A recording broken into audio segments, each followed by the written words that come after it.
News watch ముందుగా headlines చూద్దాం. అంగరంగ వైభవంగా యాదగిరిగుట్ట లక్ష్మీ నరసింహస్వామి బ్రహ్మోత్సవాలు. డ్రగ్స్ రహిత తెలంగాణే లక్ష్యం. ఏఐ సమ్మిట్లో కాంగ్రెస్ కార్యకర్తలు చొక్కాలు విప్పటంపై పురంధరేశ్వరి ఫైర్.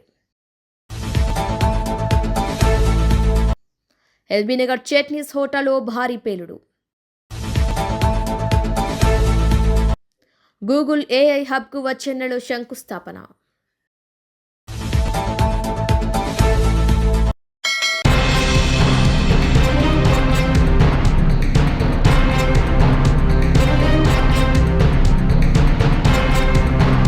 ఆంధ్రప్రదేశ్ను ఆర్టిఫిషియల్ ఇంటెలిజెన్స్ రాజధానిగా తీర్చిదిద్దాలన్న ముఖ్యమంత్రి చంద్రబాబు నాయుడు సంకల్పం వేగంగా కార్యరూపం దాల్చుతోంది. విశాఖపట్నం, అనకాపల్లి జిల్లాలో ప్రతిష్టాత్మకమైన ఏఐ డేటా సెంటర్ ప్రాజెక్టు కోసం ప్రభుత్వం భూ కేటాయింపులను భారీగా పెంచుతూ కీలక నిర్ణయం తీసుకుంది. గతంలో నిర్ణయించిన 480 ఎకరాలకు ఇప్పుడు 601.4 ఎకరాలకు పెంచుతూ సవరించిన ఉత్తర్వులు జారీ చేసింది. ఈ విస్తరణలో ఉత్తరాంధ్ర ముఖ చిత్రం ఐటీ రంగంలో ప్రపంచ స్థాయికి చేరనుంది. ఇప్పటికే భూసేకరణ పూర్తయింది. అందరికీ పరిహారం పంపిణీ చేశారు. ఈ భారీ ప్రాజెక్టు కోసం 3 ప్రధాన ప్రాంతాల్లో భూములను కేటాయించారు.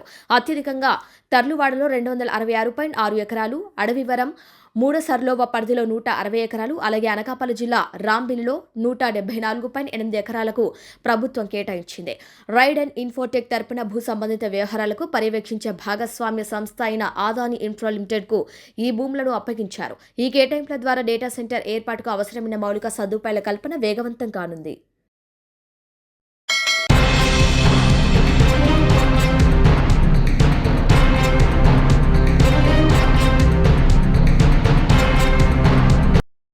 కాంగ్రెస్ పార్టీ తీరు దేశానికి తీరు అవమానకరంగా ఉందని బీజేపీ ఎంపీ దగ్గుబాటి పురంధరేశ్వరి తీవ్ర స్థాయిలో విమర్శించారు. భారత్ అత్యంత ప్రతిష్టాత్మకంగా గ్లోబల్ ఏఏ సమ్మిట్ నిర్వహిస్తుంటే కాంగ్రెస్ పార్టీ మాత్రం గందరగోళం సృష్టించిందని ఆమె మండిపడ్డారు. దేశ గౌరవాన్ని పక్కన పెట్టి అంతర్జాతీయ వేదికపై భారత్ను అగౌరవపరిచేలా వ్యవహరించిందని ఆరోపించారు. ఈ విషయంపై ఆమె మాట్లాడుతూ భారత్ తన సాంకేతిక నాయకత్వాన్ని ప్రపంచానికి చాటి చెప్పే సమయంలో రాహుల్ గాంధీ నేతృత్వంలోని కాంగ్రెస్ కార్యకర్తలు సమ్మిట్ వేదిక వద్ద చొక్కాలు విప్పి గందరగోళం సృష్టించారు. అంతర్జాతీయంగా మన దేశాన్ని అవమానించడానికే ఉద్దేశపూర్వకంగా ఈ చర్యకు పాల్పడ్డారు అని పురంధరేశ్వరి పేర్కొన్నారు. భారత్ ఒక టెక్నాలజీ దిగ్గజంగా ఎదిగేందుకు కృషి చేస్తున్న తరుణంలో ఇలాంటి ప్రవర్తన దేశ పతనానికి దారితీస్తుందని ఆమె ఆవేదన వ్యక్తం చేశారు. రాజకీయ వ్యతిరేకత ఉండొచ్చు, కానీ దానికోసం దేశ ప్రతిష్టను ప్రపంచవ్యాప్తంగా దిగజార్చడం సరికాదు. ఇలాంటి చర్యలను భారత్ సహించదని పురంధరేశ్వరి స్పష్టం చేశారు.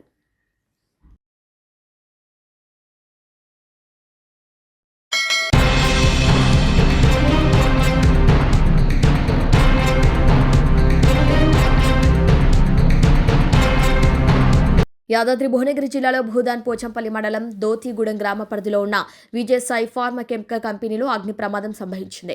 ఈ ఘటనలో ఒకరు మృతి చెందగా మృతుడు ధారా పవన్ గా గుర్తించారు. ఆయన కంపెనీలో కెమిస్ట్గా పనిచేస్తున్నట్టు సమాచారం. మంటలు తీవ్రంగా వ్యాపించడంతో ఆయన పూర్తిగా కాలిపోయిన స్థితిలో మృతదేహం లభించింది. కుటుంబ సభ్యుల సాయంతో పోలీసులు మృతదేహాన్ని గుర్తించారు. ప్రమాదం జరిగిన విషయాన్ని కంపెనీ యాజమాన్యం గోప్యంగా ఉంచినట్లు ఆరోపణలు వినిపిస్తున్నాయి. ఘటన జరిగి 4 గంటలు గడిచిన 4వ బ్లాక్ నుంచి మృతదేహాన్ని బయటకు తీయకపోవడంపై కూడా ప్రశ్నలు తలెత్తుతున్నాయి. మృతుడికి భార్య, ఒక పాప, ఒక బాబు ఉన్నారు. ఈ ఘటనతో కుటుంబంలో విషాద ఛాయలు నెలకొన్నాయి.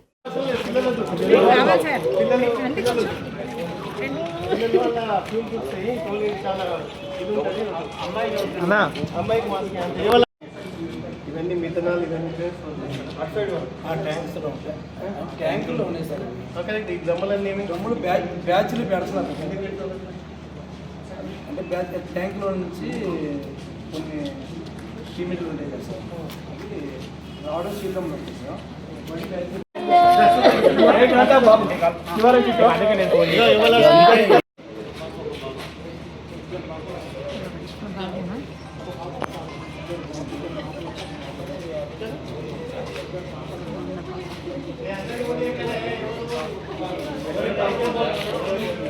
మన యాదయ్య మన పైన స్లాబ్ ఉంది.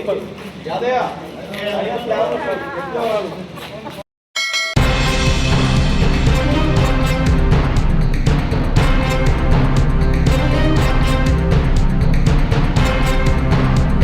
హైదరాబాద్లోని ఎల్బీనగర్ చట్నీస్ హోటల్లో భారీ పేలుడు సంభవించింది. హోటల్ కిచెన్లో ఇడ్లీ స్టీమర్ ఒక్కసారిగా పేలిపోయింది. దీంతో 3 సిబ్బందికి తీవ్ర గాయాలయ్యాయి. పేలుడు దాటికి హోటల్లో ఉన్న కస్టమర్లు భయంతో బయటకు పరుగులు తీశారు. సమాచారం అందుకున్న పోలీసులు ఘటనా స్థలానికి చేరుకుని గాయపడిన వారిని ఆసుపత్రికి తరలించారు. ఈ ప్రమాదంతో ఆ ప్రాంతంలో ఒక్కసారిగా కలకలం రేగింది.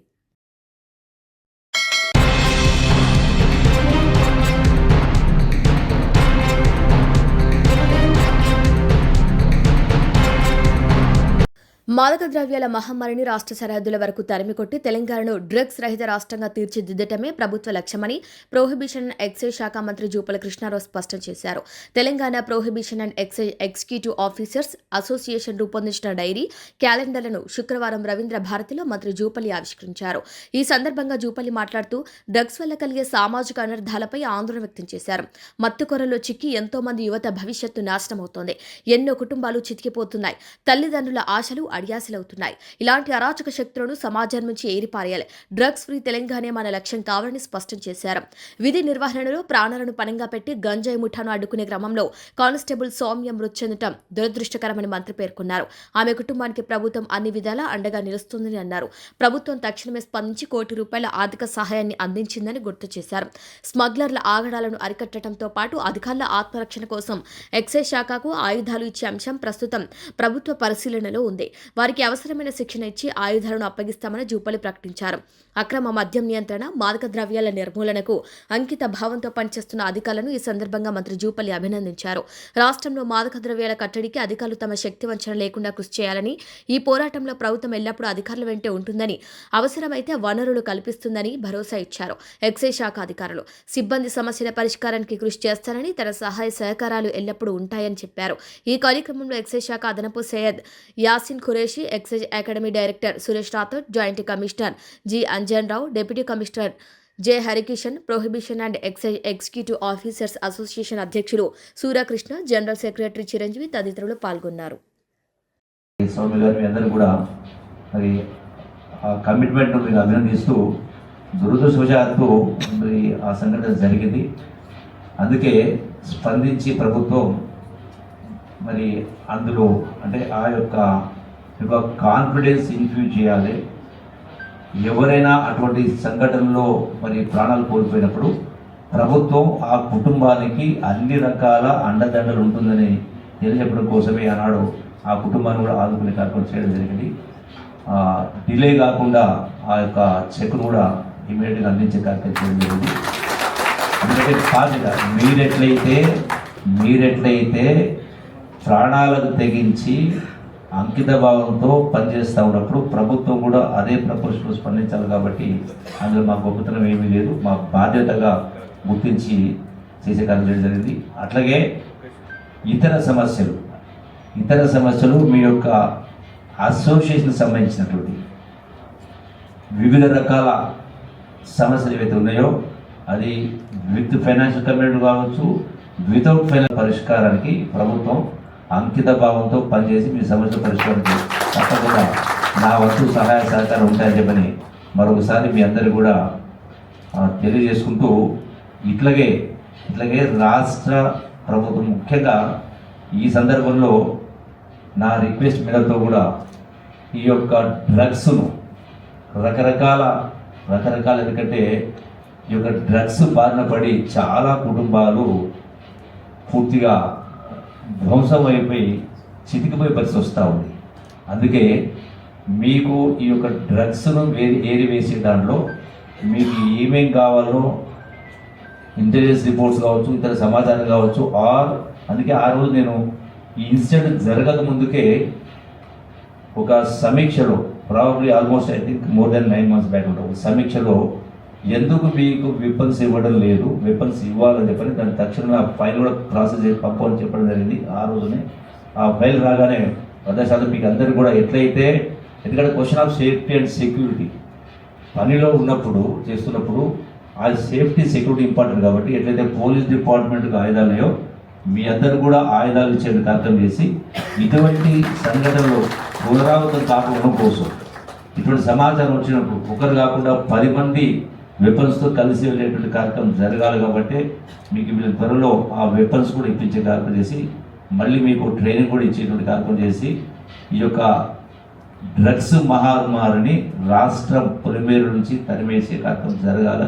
మీకు ఎటువంటి సహాయ సహకారాలు కావాలన్నా అందించడానికి ప్రభుత్వం కృతనిశ్చయంతో ఉందని మరోసారి మనవి చేసుకుంటూ ఇతర అంశాలకు సంబంధించి కూడా మీ యొక్క ఇతర సమస్యలు ఎత్తినాయో మీరు యూనియన్ రిప్రజెంటేషన్స్ గతంలో ఇచ్చినా కానీ ఇంకేమైనా ఉంటే కూడా మరోసారి సపరేట్గా మీటింగ్ పెట్టే కార్యక్రమం చేసుకుని సమీక్ష చేసుకొని ప్రిన్సిపల్ సెక్రటరీస్ కావచ్చు ఆల్ కన్సల్ట్ వాళ్ళని పిలిచి మీ సమక్షంలో మాట్లాడి ఆ సమస్య పరిష్కారం కూడా ఈ ప్రభుత్వం కట్టుబడి ఉంది. నేను నా వంతు సహాయ సహకారం తప్పకుండా నాకు బాధ్యతగా నేను మీకు అండగా ఉంటానని చెప్పని మీకు మరొకసారి మనవి చేసుకుంటూ సెలవు తీసుకుంటున్నాను. Thank you very much.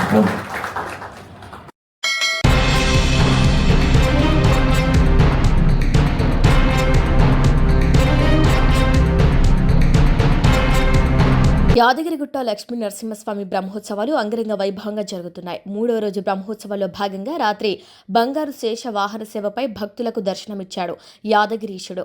బంగారు శేష వాహన సేవపై లక్ష్మీ నరసింహుణ్ణి వివిధ రకాల పూలతో నయన మనోహరంగా అలంకరించి ఆలయ తిరుమాడ వీధుల్లో ఊరేగించారు.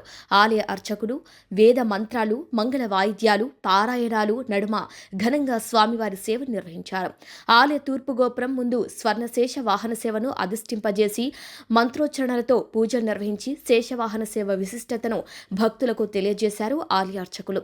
స్వర్ణశేష వాహన సేవలో జిల్లా కలెక్టర్ హనుమంతరావు, ఆలయ ఈవో భవానీ శంకర్, ఆలయ అనువంశిక ధర్మకర్త నరసింహమూర్తి, ఆలయ అధికారులు, భక్తులు పాల్గొన్నారు. ఫిబ్రవరి 18వ తేదీన ప్రారంభమైన బ్రహ్మోత్సవాలు 28వ తేదీ వరకు జరగనున్నాయి.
ఎత్తుగా కావాలంటే ఎత్తుగా కూర్చుంటే చిన్నగా కావాలంటే చిన్నగా కూర్చున్నటువంటి సింహాసనంలాగా తయారవుతాడ. అలాంటి శేషత్వ భావం అంటే భృత్యస్య భృత్య పరిచారక భృత్య భృత్య తద్భృత్య భృత్య ఇది మాం స్మర లోకనాథ అన్నట్టుగా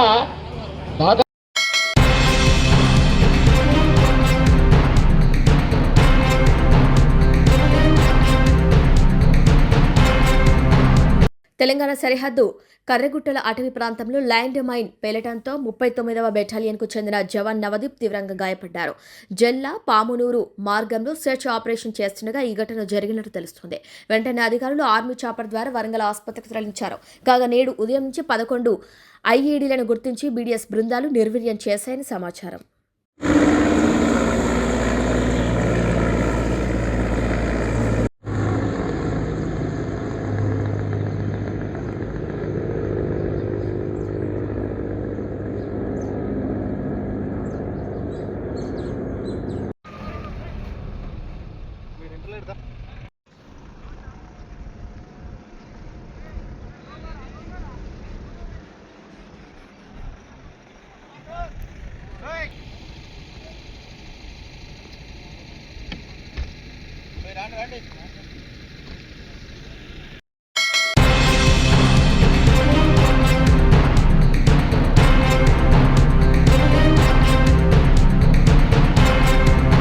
బులెటిన్ ముగించే ముందు హెడ్లైన్స్ మరొకసారి.